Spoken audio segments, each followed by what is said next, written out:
పడుతుంది. హల్లెలూయా. అయితే పరిశుద్ధ గ్రంథములో మనం చదువుకున్న చక్కటి మాట ఏమిటంటే అబ్రహాము అంటున్నాడు, ధూళినైన నేను ఏంటిదంటే అక్క ఇటు చూడండి. ఇప్పుడు ఒకసారి మీరు ఇంకా బైబిల్ ఏం చూడొద్దు, ఇటే చూడండి కొన్ని నిమిషాలు, త్వరగా వాక్యం అయిపోతూ ఉంటుంది. అబ్రహాం అంటున్న మాట ఏమిటంటే నేనేంటిదంట, నేను ధూళిని, నేను దుమ్మును అని ఎవరితో చెప్పుతున్నాడు?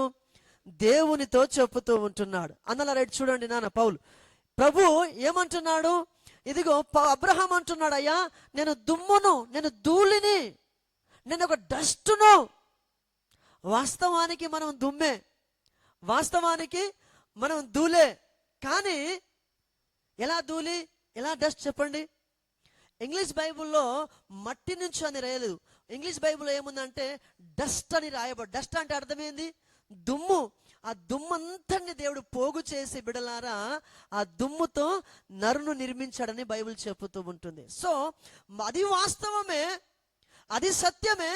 కానీ అబ్రహాం ఏమని పోల్చుకుంటున్నాడంటే, అయ్యా దుమ్ము, నేను దుమ్మును, నా బ్రతుకు ధూళి, నేను ఎంతటి వాణ్ణి, నీతో మాట్లాడాలంటే నాకు ధైర్యం చాలదు, నీతో మాట్లాడాలంటే నేను యోగ్యుని కాదు, ఐఎమ్ నాట్ క్వాలిఫై, నాకు అర్హత లేదు, నీ సన్నిధిలో మాట్లాడాలంటే, జీవం గల దేవునితో మరోసారి మాట్లాడాలంటే నాకు ఎంత యోగ్యత లేదు. అబ్రహాము ఎలాంటి వాడంట? దేవునికి స్నేహితుడు వంటివాడు. స్నేహితునికే అర్హత లేకపోతే, స్నేహితుడే నేను దుమ్ముని ప్రభువా, ధూళిని ప్రభువా అని పోల్చుకుంటూ ఉంటే, ఈరోజు మనము ఏమని పోల్చుకోవాలో ఒకసారి ఆలోచన చేయండి. అయితే ఇలా నేర్చుకునే పాఠం ఏమిటంటే, దేవుడు అనుకునేది ఒకటి, మనిషి అనుకునేది మరొకటి. అబ్రహాం అంటున్నాడు, అయ్యా నేను ధూళిని, నేను దుమ్ముని, నేను డస్టును, నేను ఎందుకు పనికిరాను. చాలా మంది మనలో కూడా ఇలాగా అంటాం. ఏమని అంటాము? అయ్యా నేను పనికిరాని పాత్రను, నేను దుమ్మును, ధూళిని, మట్టిని. మంచిదే, తగ్గించుకోవడం చాలా మంచిది. పరిశుద్ధ గ్రంథం చెప్పుతూ ఉంది ఏమని? తనను తాను తగ్గించుకున్నవాడు హెచ్చించబడతాడు. ఎక్కడ తగ్గించుకోవాలి? దేవుని సన్నిధిలో మొట్టమొదటిగా మనం తగ్గించుకోవాలి. దీన మనసు ఉండాలి. దేవునికి ఏ మనసు కావాలి? దీన మనసు కావాలి. ఒకవేళ బిడలారా, బబులోను సామ్రాజ్యములో రాజు ఎవరు? నెబుకద్నెజరు రాజు. ఆ రాజు గర్వించాడు, అందరినీ జయించేశాను, ఇజ్రాయేలులనే ఓడించాను, ఐ యామ్ సంథింగ్ స్పెషల్, నాలంత జ్ఞానం, నాలంత బలం. ఇజ్రాయేల్ను ముట్టుకుంటే దేవుడు ఊరుకునేవాడు కాదు. ఇతను అనుకుంటున్నాడు నా బలము చేత గెలిచాను అనుకుంటున్నాడు. కానీ దేవుడే ఆ బబులోను సామ్రాజ్యానికి ఇజ్రాయేలును అప్పగించాడు కాబట్టి మాత్రమే గెలిచాడు. కానీ అది గ్రహించలేదు ఎవరు? నెబుకద్నెజరు రాజు. గ్రహించకపోతే, గర్విస్తే దేవుడు ఏం చేశాడో తెలుసా? గర్విస్తేవి, మాట అంటే అంటివి, పోతేవి అని ఊరుకోలేదు. ఏం చేశాడు? గడ్డి తినిపించాడు. హల్లెలూయా. గర్విస్తే ఏం జరుగుతుంది? దేవుడు ఏం చేస్తాడు? గడ్డి తినిపిస్తాడు. దయచేసి నా ఆత్మీయ కుటుంబము, ప్రభు మన అందరితో మాట్లాడే మాట ఏమిటంటే, మనం తగ్గించుకొని ఉండాలి. దేవుని సన్నిధిలో ఎలా ఉండాలక్క? తగ్గించుకొని ఉండాలి. ఒకవేళ నిన్ను నువ్వు డస్ట్గా, నిన్ను నువ్వు ధూళిగా పోల్చుకుంటే, ఈ సీటు మంచిగా లేదు, ఈ స్థలం బాగాలేదు, కొంచెం చెట్టు నలిగిపోతుంది అని ఫీల్ అవుతావా? కొంచెం మేకప్ పోతుంది, ఒకసారి బాత్రూమ్కి వెళ్ళి చూసుకొని వస్తా, ఏమైనా కరిగిపోయిందో తరిగిపోయిందేమో అని అనుకుంటామా? అనుకోమా? ఇది మట్టి అని నీకు అర్థమైతే, బాహ్య అలంకరణ నీకు అలంకరణే కాదు. బాహ్య అలంకరణ నీకు అలంకరణే కాదు. వస్త్రాల మీద నీకు మనసు ఉండదు, ఆభరణాల మీద నీకు మనసు ఉండదు. గత రాత్రి సహోదరులు మేము డిస్కషన్ చేసుకున్నాం. అన్నా బొట్టు పెట్టుకుంటే తప్ప అని కొంత డిస్కషన్ జరుగుతూ ఉంటుంది. కొంతమంది సేవకులు పెట్టుకోవచ్చు అంటున్నారు, కొంతమంది సేవకులు పెట్టుకోవద్దు అంటున్నారు. రెండు సత్యమే. ఇదేంటి పాస్టర్ గారు, ఏదైనా ఒక సత్యం ఉంటుంది, రెండు సత్యాలు ఎలా అవుతాయి అని అంటే బిడలారా 99.99% బొట్టు పెట్టుకోవద్దు. కానీ ఒక అవకాశం ఉంది. ఒక అవకాశం ఏంటంటే ఆ బొట్టే నేను దేవునికి దూరం చేస్తే, నీ భర్త కానీ, నీ భార్య కానీ, నీ బంధువులు కానీ, నీ స్నేహితులు కానీ, ఆ బొట్టు ద్వారా నీకు దేవునికి దూరం అయిపోతూ ఉంటే, దాని ద్వారా నీ కుటుంబంలో గొడవలు జరుగుతూ ఉంటే, ఆ అలంకరణ నీకే అభ్యంతరము లేదు. కానీ ఒక మాట ఆలోచన చేయండి. ఈ బొట్టు ఉంటే నాకు అందం ఉంది, ఈ బొట్టు ఉంటే నాకేదో దేవుడు నాతో ఉన్నట్టు అని నువ్వు అనుకుంటే నువ్వు యేసుప్రభుని నమ్మనట్టేగా. నువ్వు యేసుప్రభును నమ్మనట్టే. ఈ బొట్టు ఎక్కడికి వెళ్ళి తీస్తాం మనము? అన్యులు ఎక్కడికి వెళ్ళి తీస్తారు? దేవతల దగ్గర నుంచి తీసి పెట్టుకుంటారు. మొన్న రీసెంట్లీగా బిడలారా ఓ సావుకుని ద్వారా విన్న మాట ఏమిటంటే, అలంకరణ అనేది యేసుప్రభుకుందా? అలంకరణ యేసుప్రభుకుందా? యేసుప్రభుకు మంచి బంగారు గాజులు ఉన్నాయా? చెవులు ఏంటక్క కమ్మలు ఉన్నాయా? మెడలో మంచి బంగారు చైన్ ఉందా? ఏది లేదు. ఎవరు అలంకరించుకుంటారు? అన్య దేవతలకు అలంకరణ చేస్తారు. వాళ్ళు ఏం చేస్తారు? శివ వడ్డాణం పెడతారు, ఇంకేమేమి పెడతారు, ఈ చేతులకు ఎక్కడ అవకాశం ఉంటే అక్కడ అన్ని కూడా తగిలించేస్తారు. ఇంకో మీకు విచిత్రం చెప్పనా, ఫస్ట్ ఒకటే చెవు పుట్టించుకునే వాళ్ళు కదా అక్క, ఇక్కడ ఇక్కడ ఇక్కడ ఇక్కడ ఇక్కడ అన్ని కుట్టించుకుంటారు. కొంతమందిని నేను చూశాను. అంటే అదంతా కూడా ఎక్కడ చూశారు? వాళ్ళు వాళ్ళ దేవతలు అలంకరించుకుంటే అక్కడి నుంచి నేర్చుకున్నారు. ఇప్పుడు క్రైస్తవ్యం అది ఫాలో అయితే నువ్వు ఎవరిని మనసులో పెట్టుకున్నావు అనమాట? అన్య దేవతను పెట్టుకున్నావు. అందుకన్నాడు మోషతో దేవుడు, మీ ఆభరణములు తీసివేయి.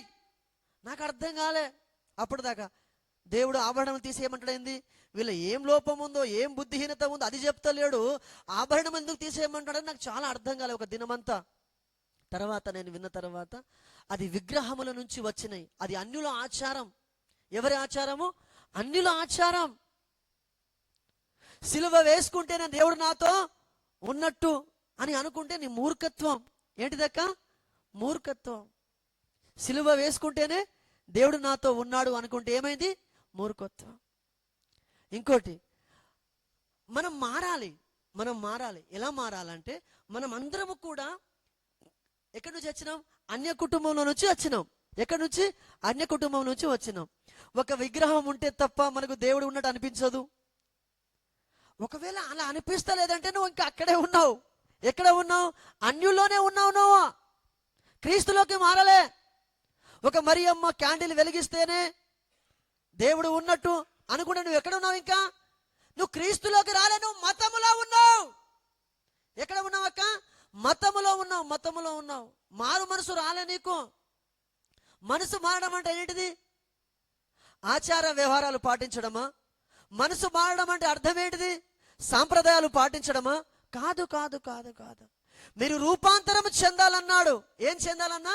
రూపాంతరం. అందుకే అన్న స్నానం చేసి మేకప్ వేసుకుని వచ్చిన మీకు కనబడతలేదా అని కొంతమంది అనుకుంటారు. రూపాంతరము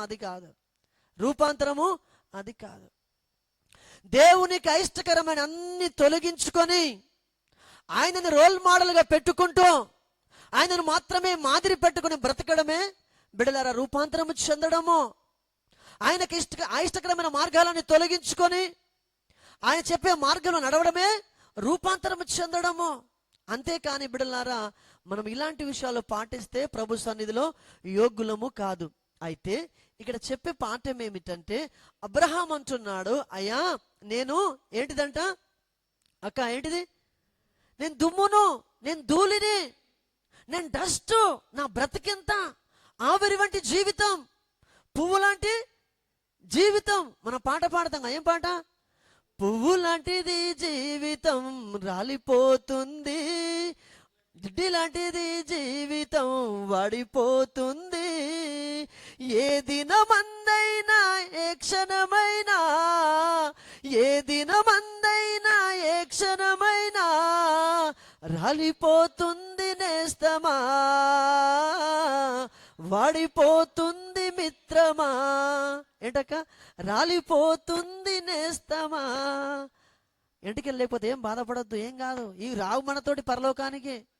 చాలా మంది ఫీల్ అయిపోతారు, అయ్యో నాకు బట్టతలకి అయిపోయింది. కొంతమంది అన్నలు ఏం చేస్తారు, తెల్ల ఎంటికలు కాగానే ఓ దుద్దుకుంటారు. ఏంటిదాకా కలరు, ఏంటిదనా కలర్. నీ కలర్ ఎవరిచ్చారు?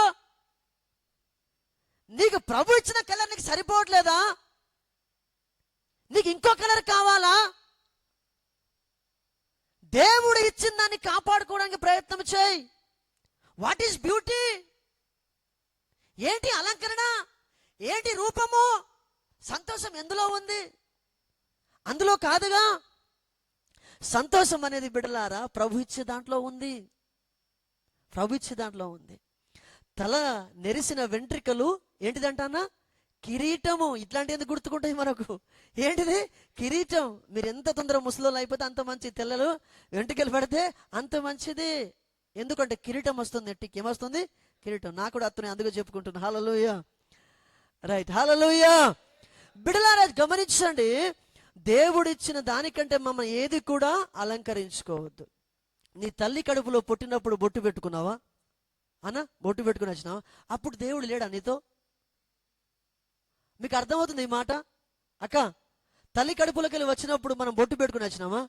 మాఫీ అదనమ్మనా, అదనమ్మనా మాఫీ పెట్టుకొని రాలే. అక్క పోయేటప్పుడు ఉన్నది తీసేస్తారు.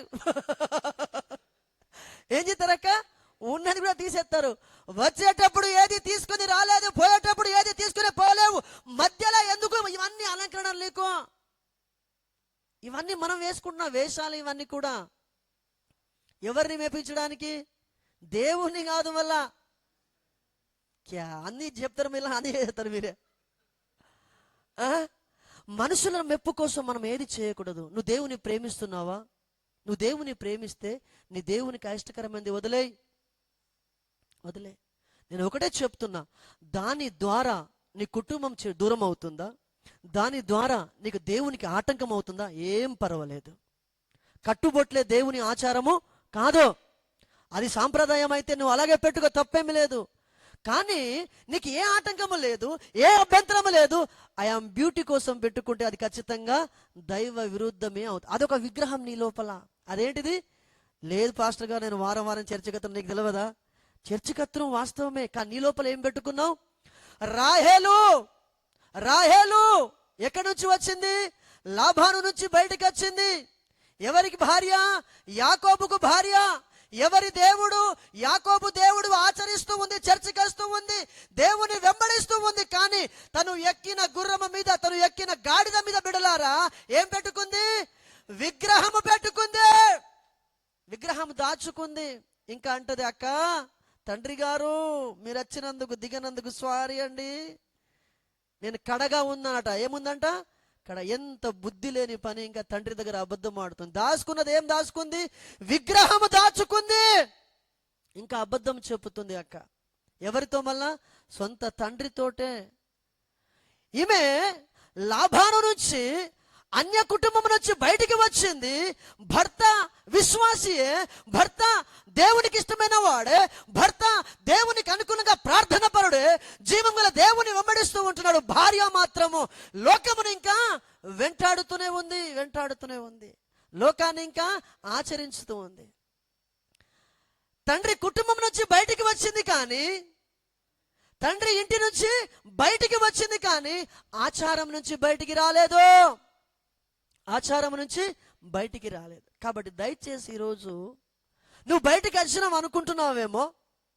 ఒకవేళ దేవునికి అయిష్టకరమైన ఏదైనా విగ్రహం నీ లోపల దాగి ఉందేమో. ఈరోజు ఒకసారి ఆలోచన చేయమని ప్రభు పేరిట మీకు మనవి చేస్తూ ఉంటున్నాను. దయచేసి క్రైస్తవ స్త్రీలు స్పెషల్గా, ఎవరు? క్రైస్తవ అక్కలు, నా బిడ్డలు ఎలా ఉండాలి అంటే ప్రభువును మెప్పించేవారిగా ఉండాలి. ఎలా ఉండాలి? ప్రభువును మెప్పించేవారిగా ఉండాలి. సంఘములో చాలా మంది అక్కడక్కడ చూస్తూ ఉంటాను. పూలు ఏంటక్క? ఈ పాస్టర్ ఇలా మా మీద పడిపోయినట్టున్నాను అనుకుంటారు. పువ్వులు ఎంత వేసుకుంటారు? ఓ ఇంత. ఎందుకక్క పూలు? నువ్వు వచ్చినప్పుడు పూలు పెట్టుకుని వచ్చినావా? పువ్వులను ఎక్కడ వాడతారు చెప్పండి ఒకసారి. పువ్వులను ఎక్కడ వాడతారు చెప్పండి ఒకసారి. పూజలో వాడతారు, రకరకాల స్థలాల్లో మందిరంలో పూలతో ఏం పని అక్క నీకు? ఇట్లా అంటేనేమో పాస్టర్ మంచోడు కాదు, గట్లా అంటాడా పాస్టరు. మరి నువ్వు ఇట్లా చేస్తావా మందిరంలో? అది దేవునికి హేయమైనది, దేవునికి అయిష్టకరమైనది. నీ దేవునికి నచ్చింది చేయి, నీ దేవునికి నచ్చింది చేయి. ఒక మాట చెప్తాను, నువ్వు వచ్చావు 5 రియల్ కానుకలు వేసావు, ఎగ్జాంపుల్, చర్చలు అన్నీ ఊడిసావు, పని చేసావు, దేవునికి అయిష్టకరమైన ఈ విగ్రహం ఒకటి పెట్టుకుంటే నీ ప్రయాస అంతా వ్యర్థమేగా.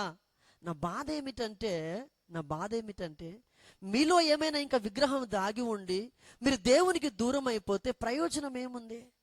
ప్రయోజనం ఉండదు. కాబట్టి దయచేసి ఈరోజు గమనించండి బిడ్డలారా, మన లోపల ఏమైనా హేయమైంది ఉంటే, ఇంకా కొంతమంది ఏం చేస్తారు తెలుసా, వీళ్ళు తెచ్చింది కాక ఇంకేదో గిఫ్ట్ ఇస్తున్నట్టుగా ఇంకోళ్ళకి ఇస్తారు. మన సంఘంలో అలా ఉండదు, చెప్తున్నాను, అలా ఉండొద్దు. అదేం గిఫ్ట్ అక్క? ఇంటి దగ్గర పెట్టుకో, నీ భర్త దగ్గర పెట్టుకో, నీ కుటుంబంలో పెట్టుకో, మందిరంలో ఎందుకు? నీకేం అవసరం అది?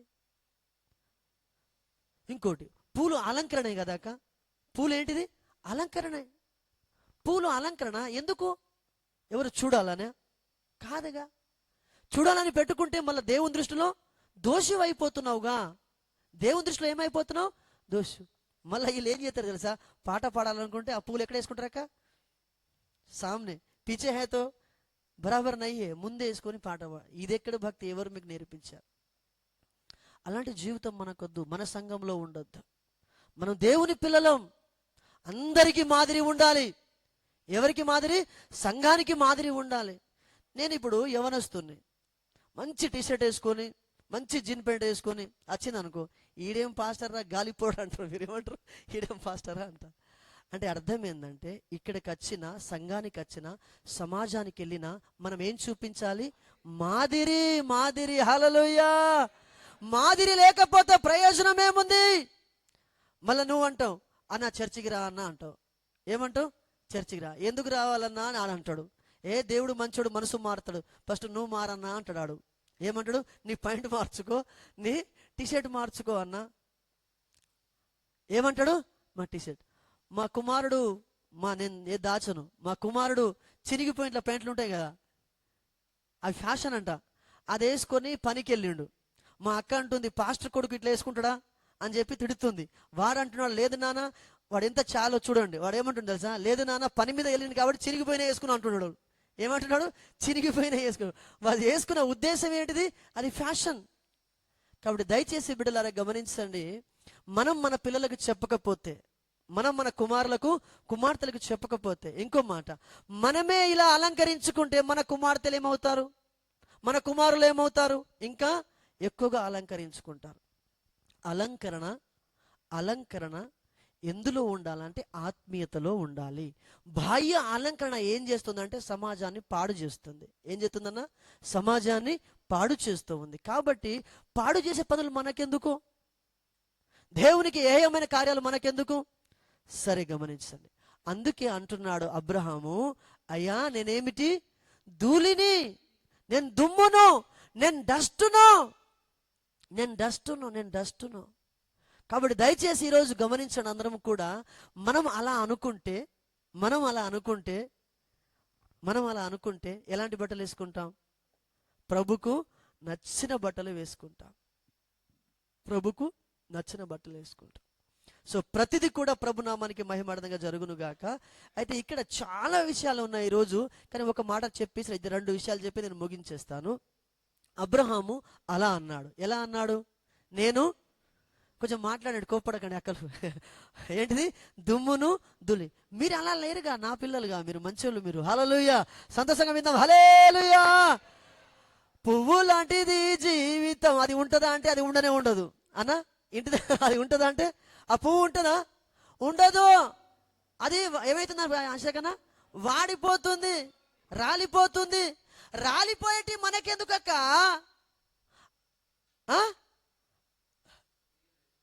రాలిపోయేటి మనకద్దు, వాడిపోయేటి. అందుకే మనం అన్నానికి తెలియదు, అందుకే మేము వాడిపోయేటి రాలిపోయేటి కాదు, ఎప్పుడు ఉండేటి ఎట్టుకుంటున్నాం. అవేంటిది? బైబుల్ అలంకరణ. ఎప్పుడు రాలిపోయింది. మీరు అనుకుంటున్నారు అక్క వేసుకుంది కాబట్టి అన్న ప్లాస్టిక్ వేసుకుంటున్నారు అనుకుంటున్నారు. అది కాదు, అది కాదు, అది అలంకరణ కానే కాదు. మనకు వాడిపోయింది, రాలిపోయింది ఏంటిది? దేవుని వాక్యం. చప్పట్లు కొట్టి ప్రభుని మహిమపడదాం ఒకసారి గట్టిగా.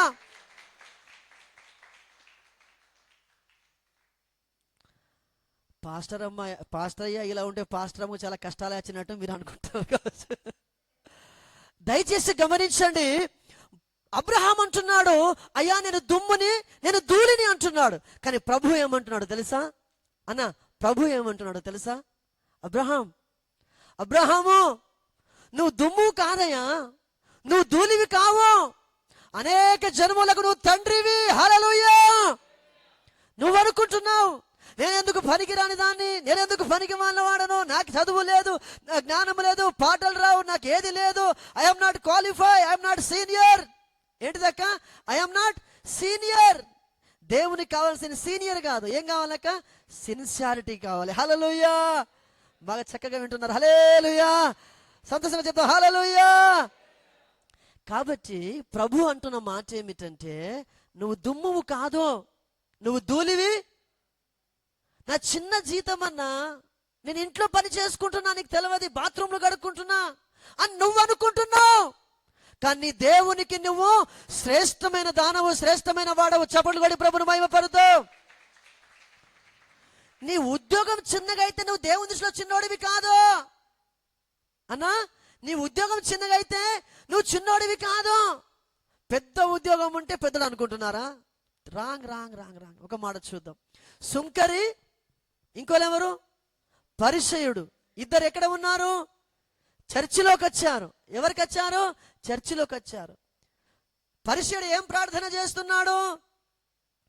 అయ్యా కొత్తిమీర కట్ట, నెల నెల దశమ భాగం, వారం వారం చర్చికి ఉపవాస ప్రార్థనలు, పాస్టర్కి కానుకలు, ఏమి తక్కువ లేవు, ఏమి తక్కువ లేవు, అన్ని బాగున్నాను, అన్ని బాగా చేస్తున్నా.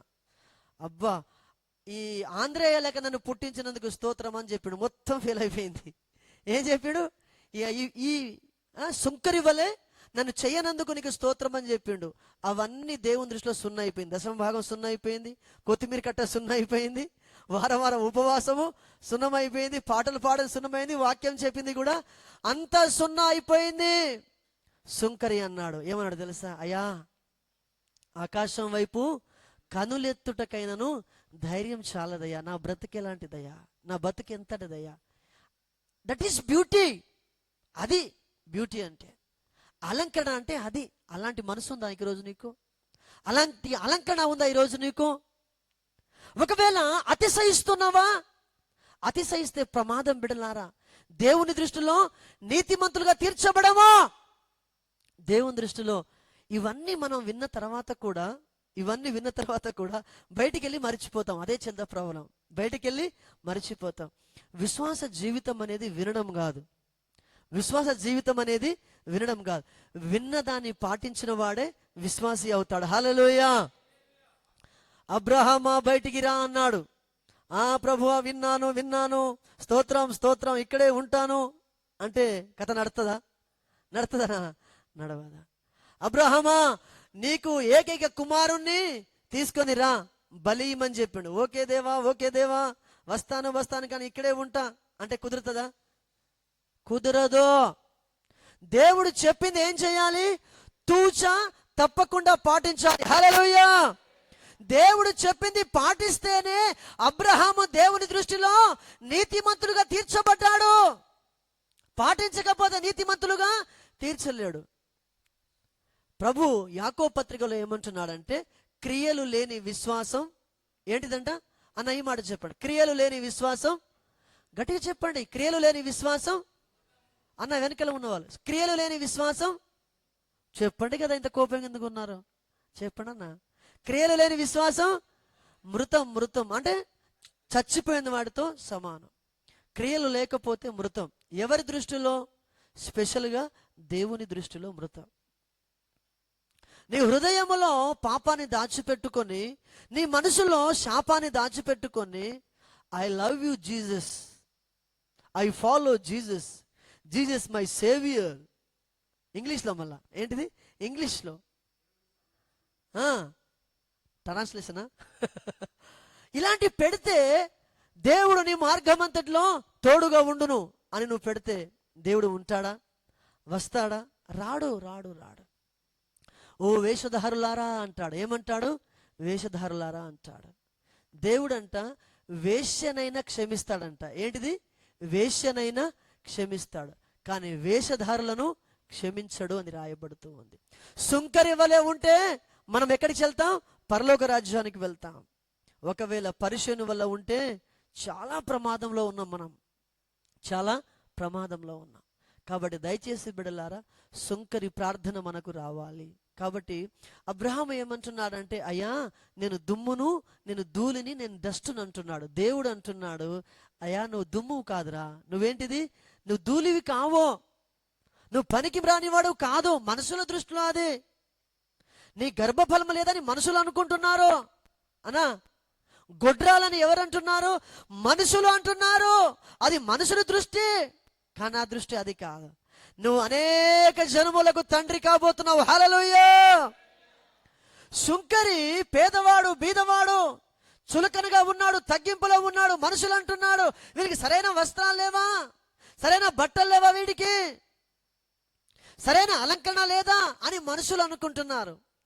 పరిసేయుడు మంచి నాకులాగా టక్ వేసుకున్నాడు, బెల్ట్ వేసుకున్నాడు, సెంటు ఏంటన్నా సెంట్ వేసుకున్నాడు, అన్నీ వేసుకున్నాడు, ఇంకా అద్దాలు పెట్టుకున్నాడు, అవసరమైతే ఇంకా నా అలంకరణ టోపీ పెట్టుకున్నాడు, ఇవన్నీ పెట్టుకున్నాడు పరిసేయుడు విడలారా. కానీ దేవుని దృష్టిలో నీతిమంతుడుగా తీర్చబడలేదు. ఎవరు తీర్చబడ్డారు?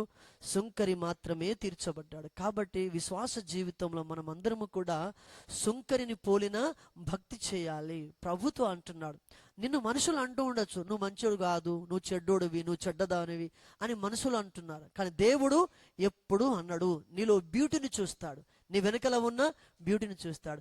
దేవుడు ఎప్పుడు అన్నాడు? 25 సంవత్సరాల ముందే అన్నాడు. ఎప్పుడు అన్నాడు? 25 సంవత్సరాల ముందే అన్నాడు. ఎవరు చూశారు? దేవుడు చూశాడు. నువ్వు అనేక జనములకు ఏమవుతావు? తండ్రివి కాబోతున్నావు. కానీ అబ్రహాం ఏమంటున్నాడు? అయ్యా నేను దుమ్మును ధూళిని అంటున్నాడు. ఒక మాట చెప్పి ముగించేస్తాను. యాకోబు గురించి చదువుదాం బిడ్డలారా. ఒక మాట యాకోబు గురించి 32వ అధ్యాయం 3వ అధ్యాయం అనుకుంటాను, ఒకసారి చూడండి.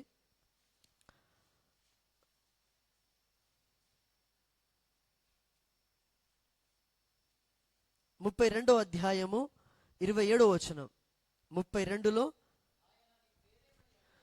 ఆయన అంటున్నాడు, ప్రభు అంటున్నాడు, నీ పేరేమిటి? అతడు యాకోబు అని చెప్పెను. నువ్వు గెలిచితివి గనక ఇక మీదట నీ పేరు ఇజ్రాయేలే కానీ యాకోబు అనబడదు. చప్పట్లు కొట్టి ప్రభుని మహిమపడదాం గట్టిగా. ఈ ఒక్క మాట మీరు వినండి, మీరు బైబిల్ ఏం తెరవద్దు, చూసుకోండి, ఆ మాట వినండి ఒకసారి. యాకోబు అనే మాటకు అర్థం ఏమిటి? మోసగాడు అని అంటున్నారు. ఏశావు ఏమంటున్నాడు? ఏశావు కూడా తమ్ముని ఏమంటున్నాడు? అరే నువ్వు మోసగాడి రే, నన్ను మోసం చేశావు, నాతో మంచిగా ఉన్నట్టే ఉన్నావు, వెనకలంతా కూడా కుట్ర ఉంది, ఎర్రని అన్నమును చూపించి నాకు జ్యేష్ఠత్వమును కొట్టేసినావు, వచ్చే ఆశీర్వాదం తండ్రి దగ్గర కొట్టేశావు, నీ వెనకాలంత కపటం ఉంది, కుట్ర ఉంది అని ఎవరంటున్నారు? ఏశావు అంటున్నాడు. వాస్తవానికి చూడండి, యాకోబు ఏమైనా అన్నా నేను ఎర్రంది వండినా నువ్వు తిను, నీ జ్యేష్ఠత్వం వీని అడిగిండా? వీనికి ఆకలి అయింది. ఎవరికి? ఏశావుకు ఆకలి అయింది. ఆకలి అయి ఏశావు అడుగుతున్నాడు, నానా నాకు ఆ అన్నం పెట్టు అంటున్నాడు. పెట్టుమన్నప్పుడు ఇతనికి ఏం కావాలి? దేవుని దగ్గర జ్యేష్ఠత్వపు హక్కు కావాలి. ఇతను దేవుని దగ్గర కావాలనుకుంటున్నాడు. ఏశావు ఏమనుకుంటున్నాడు? జ్యేష్ఠత్వం లేకపోయినా పర్వాలేదు అనుకుంటున్నాడు, దేవుడు లేకపోయినా పర్వాలేదు అనుకుంటున్నాడు. ఏం కావాలి? అప్పటికి కడుపు నిండితే చాలు, అప్పటికి సుఖం ఉంటే చాలు అనుకుంటున్నాడు. ఎవరు? ఏశావు బిడ్డలారా. కానీ యాకోబు అనుకుంటున్నాడు, ఈ ఆహారం లేకపోయినా పర్వాలేదు, నా కోసమే వండుకున్నాను, నా కోసమే చేసుకున్నాను, ఈ తిండి లేకపోయినా పర్వాలేదు, బట్ నాకెవరు కావాలి? దేవుడు కావాలి, జ్యేష్ఠత్వము కావాలి. శ్రేష్టమైనది యాకోబు కోరుకొని యాకోబు ఆశపడుతూ ఉంటున్నాడు జ్యేష్ఠత్వము కోసం. ఏశావు ఆశపడుతున్నాడు క్యా ఖానే కా కిదర్ సోనేక అంటే అర్థమైంది, ఏమి తిందుమా, ఏమి త్రాగుదుమా, ఏమి ధరించుకుందుమా, ఎక్కడ నిద్రించుదుమా అన్నట్టు ఎవరు అనుకుంటున్నారు? ఏశావు అనుకుంటున్నాడు. అప్పటి కడుపు నిండితే చాలు, మస్కట్లో ఉన్నా ఇప్పటికీ ఇలా ఉంటే చాలు, ఇండియాలో ఉన్నా ఇంకెక్కడ ఉన్నా అమెరికా, లండన్, వాట్ ఎవర్, ఇప్పటికి కడుపు నిండితే చాలు, ఆకలి అవుతుంది. ఆకలి అయితే బిడలారా నీ దేవుడు నిన్ను పోషిస్తాడు. ఆకలి కోసం నీ జ్యేష్ఠత్వాన్ని, నీకున్న ఆధిక్యతను అమ్ముకోకు, నీకున్న అర్హతను అమ్ముకోకు, నీకున్న డిగ్నిటీని, యేసయ్య ఇచ్చిన రక్తాన్ని, ఆయన చేసిన పొందిన గాయములను నిర్లక్ష్యం చేయకు. టిక్ టాక్ నీకేం అవసరము? దేవుని పాటలు పెట్టు, సినిమా పాటలు పెట్టుకుంటూ నువ్వు ఎగురితే ఎవరికి ప్రయోజనం? ఏం పాటలన్నా? సినిమా పాటలు పెట్టుకొని నువ్వు ఏం నేర్పిస్తావు? మళ్ళీ ఇక్కడికి వచ్చి పాటలు పాడుతావు. యేసురాజుగా వచ్చుచున్నాడు నీకోసమా? నేను సంపడానికి అతడు ఆయన. ఎందుకు అతడు? ప్రయోజనం లేదు, ప్రయోజనం లేదు. సినిమా పాటలు మనకెందుకు? ఎన్ని రోజులు ఇంకా అలాగా, ఎన్ని రోజులు అలాగా? బాప్తిసం తీసుకున్నావు, బల్ల తీసుకుంటున్నావు, చర్చికి వస్తున్నావు, చక్కగా లైవ్లో వింటున్న వాళ్ళు చాలామంది ఇలాగే ఉంటున్నారు. చాలామంది, అందరూ విడలారా. మన దేవునికి హేయమైనది, అయిష్టకరమైనది మన నుంచి ఏం కావాలి? దూరం కావాలి. దేవుని ప్రేమించడం అంటే ఏం చెప్పండి ఒకసారి. మీరు చేసేటి అన్ని చేస్తూ ఐ లవ్ యూ జీసస్ అంటే ప్రభు మురిసిపోతాడా? సింపుల్ ఒకటే. మీరు ఏమనుకుంటారంటే ఓ గంభీరమైన వాక్యం చెప్పి చెప్పడు ఉండడం కాదు. ఈ ఒక్క మాట నేర్చుకొని బస్ కలాస్, దేవుని దృష్టిలో శ్రేష్టమైన వారు అయిపోతారు మీరు. ఏం నాన్న? దేవుని దృష్టిలో శ్రేష్టమైన వారు అయిపోతారు. దేవునికి హేయమైంది తీసేయి, పడేయి. ఆకాంతో అన్నాడు, ఆకాను నీ దగ్గర ఏమైనా దాచుకున్నావా, దొంగతనం చేశావా? ఆకాన్ అన్నాడు, లేదు లేదు లేదు, నేనేమి దొంగతనం చేయలేదు అన్నాడు. మరి నీ గుడారంలో కప్పి పెట్టుకున్న కమ్మి ఎక్కడిది నానా అని అడిగారు. ఏమన్నాడు? గుడారంలో తవ్వి లోపల పెట్టుకున్నాడు మనోడు బంగారపు కమ్మిని. ప్రభు అన్నాడు, అది శపితమైంది, ఆడికెళ్ళి తేవద్దు నాన్న, నిన్ను కాటేస్తుంది అది అన్నాడు. మనోడు దాచుకున్నాడు. దాచుకుంటే ఏమైంది బిడ్డలారా? ఏమైందంటే కుటుంబము, ఆకాను అందరూ ఆకోరు లోయలో, ఏ లోయ? ఆకోరు లోయలో పడేసి ఏంతో కొట్టారు? ఆ రాళ్లతో కొట్టి తను చనిపోయాడు. తన పిల్లలు కూడా శాపం వచ్చింది.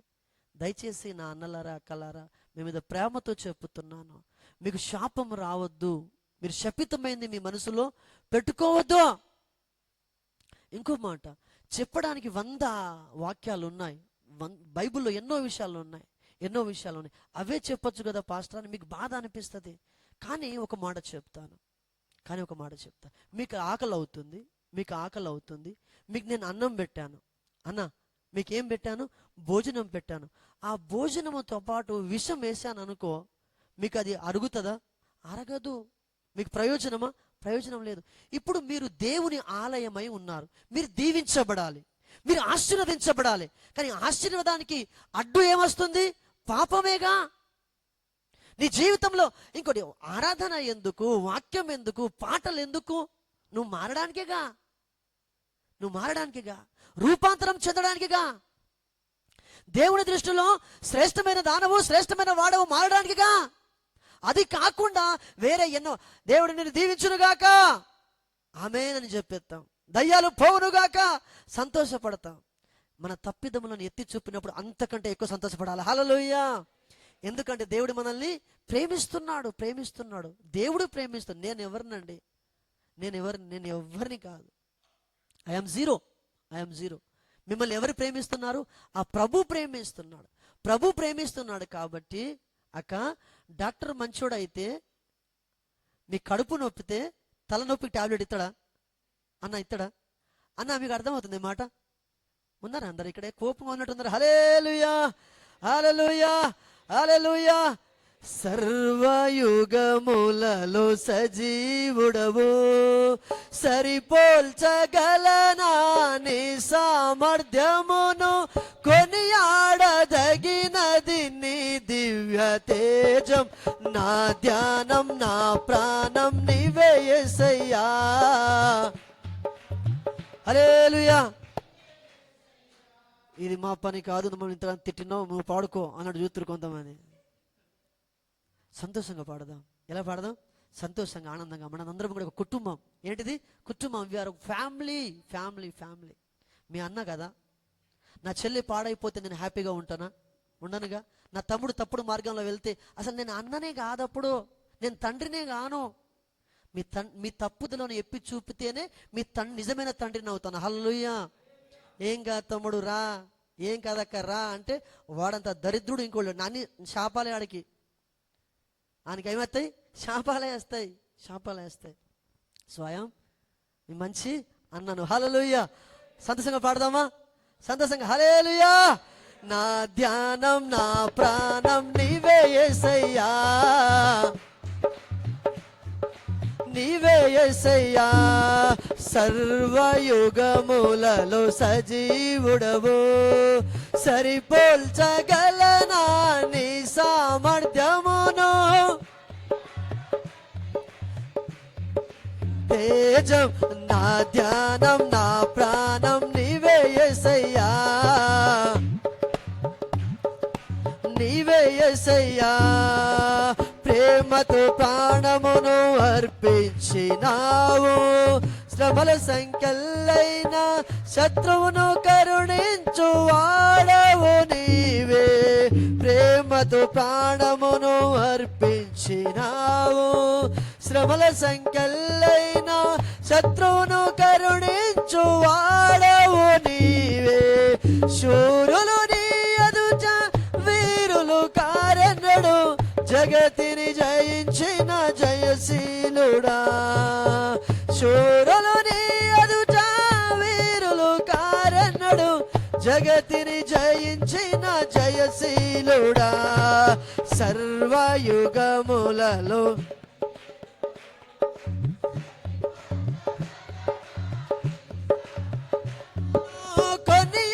కొనియాడదగినది నీ దివ్యదే. నా ధ్యానం నా ప్రాణం నీవే యేసయ్యా. గట్టిగా గట్టిగా ఆమేన్. నా ధ్యానం నా ప్రాణం నీవే, నా ధ్యానం నా ప్రాణం. హల్లెలూయా హల్లెలూయా. గట్టిగా చెప్తాం హల్లెలూయా. సంతోషంగా చెప్తాం హల్లెలూయా. మనం ఏమని పాడుకున్నాం? నా ప్రాణం. కొంతమంది ఎలా ఉంటారంటే, నువ్వు విన్నా అనుకో పాస్టర్, నేను మాత్రం చెప్పాను. నువ్వు విన్నైనా పాడుకో, ఎంత చెప్పు వాయిద్యాలు వాయించుకొని నేను కదలేదే లేదు, నేను అట్లా స్ట్రిక్ట్గా ఉంటాను. అలా ఉండొద్దు భక్తి జీవితంలో. అలా ఉంటే నీకు ఏ రోజు భక్తి అవ్వదు. నువ్వేమైపోతావు? రోబో అయిపోతావు. ఏమైపోతావు? రోబో అయిపోతావు. రోబో విడలారా, రోబోలం కాదు. మనం ఏంది? స్పందించాలి. దేవుని వాక్యాన్ని ఏం కావాలి? పాటకి ఏం కావాలి? స్పందించాలి. హల్లెలూయా. నా ప్రాణం నా ధ్యానం. ఈ మాట పాటలాడితే ఎంత మంచిగా ఉంది, చాలా బాగుందిగా. అలా అయిపోవాలి దేవుడు, అలా అయిపోవాలి. నేను అన్నాను ఒక మాట, మీకు తలనొస్తుంది లేకపోతే కడుపు నొప్పిని వస్తుంది, నేను కాలు నొస్తుందని లేకపోతే కాళ్ళకి ఏదైనా గాయమైందని టాబ్లెట్ ఇచ్చాను అనుకో, సరే ఇదంతా కాదు, ఇక్కడ పెద్ద లోపల గడ్డ అయింది. ఏమైంది? కడుపులో కంతి అయింది, గర్భసంచిలో కంతి అయింది. ఇప్పుడు నేను ఆపరేషన్ ఎక్కడ చేయాలి? కాలుకి చేయాలనా? ఒక డాక్టర్ అంటాడు లేదు లేదు ఫస్ట్ చెయ్యి తీసేయాలంటాడు. ఏమంటాడు? చెయ్యి తీసేయాలి. గడ్డ ఎక్కడ ఉంది? లోపల ఉంది. అంటే అర్థం ఏంటంటే, సరైన డాక్టర్ ఏం చేస్తాడంటే బిడ్డలారా, సరైన వైద్యము అందిస్తాడు. సరైన వైద్యం అందించాడు. మేలు కోరేవాడు అనేకమైన గాయములు ఖచ్చితంగా చేస్తాడు. ఆత్మీయ జీవితంలో, వేరే విషయాల్లో కాదు. ఏ విషయంలో? ఆత్మీయ జీవితంలో. హల్లెలూయా. సో నిజమైన సేవకుడు కూడా బిడ్డలారా, మీకు తప్పకుండా మీ క్షేమాన్ని కోరేవాడైతే ఖచ్చితంగా మిమ్మల్ని ఆ వాక్యం ద్వారా గద్దిస్తాడు. కానీ ఒక మాట చెప్తున్నాను, అందరూ మిమ్మల్ని మోసగాడు అంటున్నారు కావచ్చు, తప్పు చేసాం అనుకుంటున్నారు కావచ్చు. మనుషుల దృష్టిలో నువ్వేమై ఉండొచ్చు? మోసగాడివే, మోసగాడివే, మోసగాడివే. కానీ దేవుని దృష్టిలో యు ఆర్ నాట్ యాకోబ్, యు ఆర్ ఇజ్రాయేల్. నువ్వేంటిది? నువ్వు మోసగాడివి కాదు. నువ్వెవరంట? ఇజ్రాయేలు, దేవుని ప్రజ. ఇజ్రాయేల్ అంటే అర్థం ఏంటిది? దేవుని ప్రజలు. హల్లెలూయా. సంతోషంగా చెప్తాం హల్లెలూయా. మనం దేవుని ప్రజలం అయిపోదాం ఈరోజు. ఎవరి ప్రజలము? దేవుని ప్రజలం. ఈ అబ్రహాం అన్నాడు అయ్యా నేను ఎలాంటి వాడిని? దుమ్మును ధూళిని అన్నాడు. ప్రభు అన్నాడు, నువ్వు దుమ్ము కాదు నాయన, నువ్వు ధూళివి కాదు, నువ్వు అనేక జనములకు తండ్రివే అని ప్రభు చూశాడు. ఈరోజు మనల్ని కూడా చాలా మంది నువ్వు దుమ్ము, నువ్వు ధూళి, నీకేమి లేదు, నీకు అది ఉన్నా ఇది ఉందా ఏది లేకపోయినా నువ్వు దేవుని దృష్టిలో శ్రేష్టమైన దానవు, శ్రేష్టమైన వాడవు. హల్లెలూయా. యాకోబు వలె నేను అందరూ యాకోబును అన్న తిట్టినట్టుగా, లాబాను 7 సార్లు జీతం మార్చినట్టుగా, 10 మార్లు జీతం మార్చినట్టుగా నిన్ను చాలా మంది నీ యజమానులు, నీ కుటుంబకులు, నీ బంధుమిత్రులు అందరూ అంటున్నారు కావచ్చు. ఏమని? ఓయ్ నువ్వు మోసగాడివే, నీ మాట స్థిరమైంది కాదు, నీ జీవితం స్థిరమైంది కాదు, నీ బ్రతుకు మారదు, నీ లైఫ్ మారదు, నువ్వు అంతే అయిపోయింది ఇంకా అని మనుషులు నిన్ను హేళన చేస్తూ ఉండొచ్చు. కానీ నువ్వు ఒకవేళ ఈరోజు యాకోబు పాదాలు పట్టుకున్నట్టుగా, ఎవరు? యాకోబు పాదాలు పట్టుకున్నట్టుగా, ప్రభువా నువ్వు నన్ను ఆశీర్వదిస్తే తప్ప నేను ఇక్కడి నుంచి వెళ్ళేది లేదు. ఆశీర్వాదం అంటే ఏంటిది?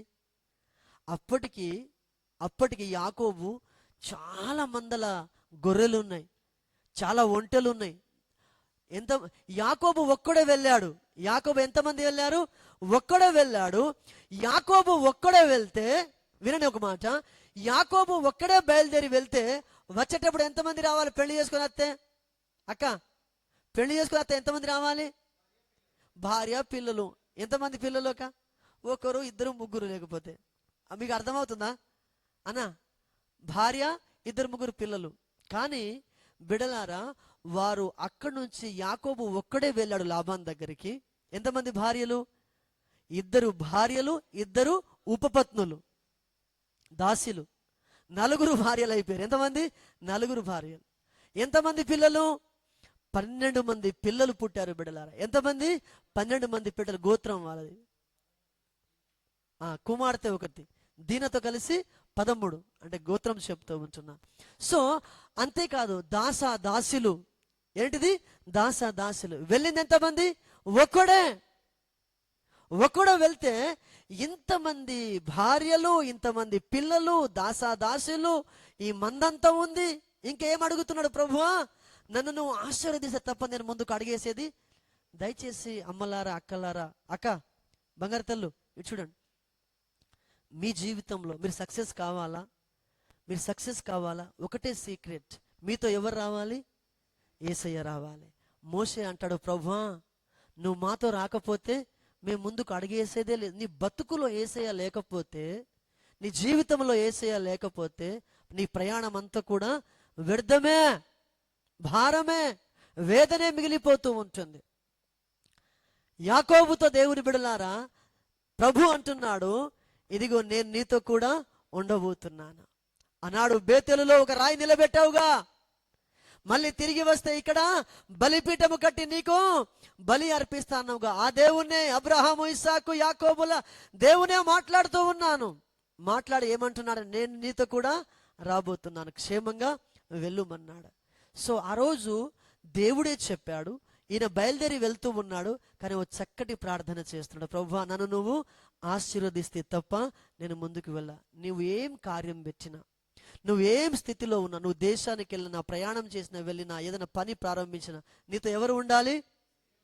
దేవుడు ఉండాలి. దేవుడు లేని ప్రయాణం మనకు వద్దు అక్క. దేవుడు లేని ప్రయాణం మనకు వద్దు. హల్లెలూయా.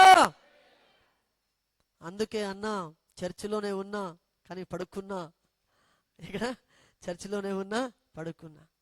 బిడలారా దయచేసి మనమంతా పనుల భారం ఉంటుంది, తప్పేమి కాదు, నిద్ర వస్తుంది. కానీ దేవుడు లేకపోతే ఈ ఆరాధన, నేను స్టార్టింగ్లో ప్రేయర్ చేస్తాను, ప్రభువా నువ్వు లేని ఆరాధన మాకు వద్దు, నువ్వు లేని వాక్యం మాకు వద్దు.